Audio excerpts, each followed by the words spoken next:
If you think 1971 war was between India, Pakistan and Bangladesh, then think again. In one side, it was Pakistan and its supporters, USA, UK, Turkey, Indonesia, China, Egypt, and most of the European country and also almost all the Arab nation were supporting Pakistan. On the other end, it was India, Bangladesh, earlier known as East Pakistan, and Russia. So ideally, it was three countries versus half of the world. Let me explain how. Pakistani military launched Operation Searchlight on 25th March, which was the beginning of 1971 genocide that included targeting and eliminating of individuals on the basis of religion, race, political belief. The intellectuals were killed brutally, as a result of which 3 million Bangladeshi were killed and between 2 to 4 lakh Bangladeshi women were raped by Pakistan military.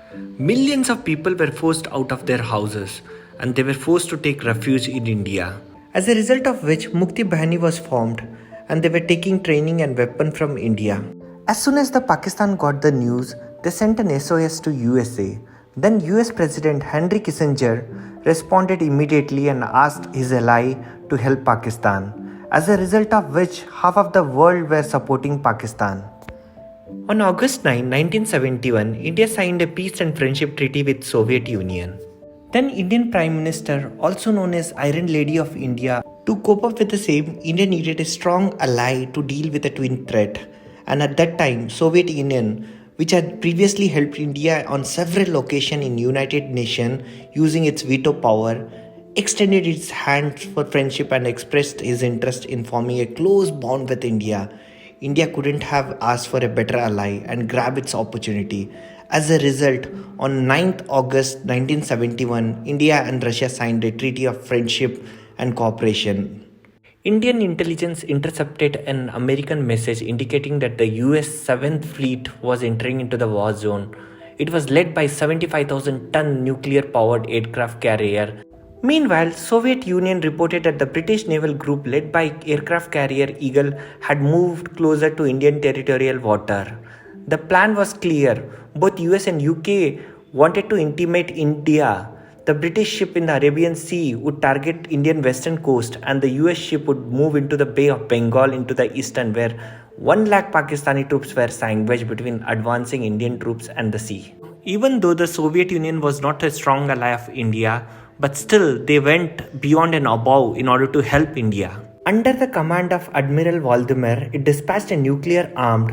The Russian fleet had many nuclear-armed ships and atomic submarines, but their missiles were limited to range, less than 300 km. Hence, to effectively counter British and American fleet, the Russian commander had to undergo risk and enriching to bring them within their target. They had done with utmost precision. It spooked the US and British force. The 7th Fleet commander said, "We are too late, sir. The Russian has arrived with atomic power and a big collection of battleship." After which US, UK and their ally disappeared to safeguard themselves. The mastermind behind the surrender, Field Marshal Sam Manekshaw, gave a stiff warning to Pakistan, "You surrender or we'll wipe you out." As a result of which, 93,000 Pakistani soldiers surrendered unconditionally to Indian Army and Mukti Bahani, and the Bangladesh was fought. Yes, it was a Bangladesh fight and they have fought bravely for more than 9 months for their motherland. On the other end, India was not only fighting Pakistani army but also the diplomatic war with the world. Hypothetically, imagine a scenario if Russia couldn't have come for India's rescue, then Pakistan and its ally could have caused a great damage and India could have gone 20 years backward. That's the reason I have mentioned in the beginning that the fight was between India, Bangladesh, Russia versus Pakistan and half of the world.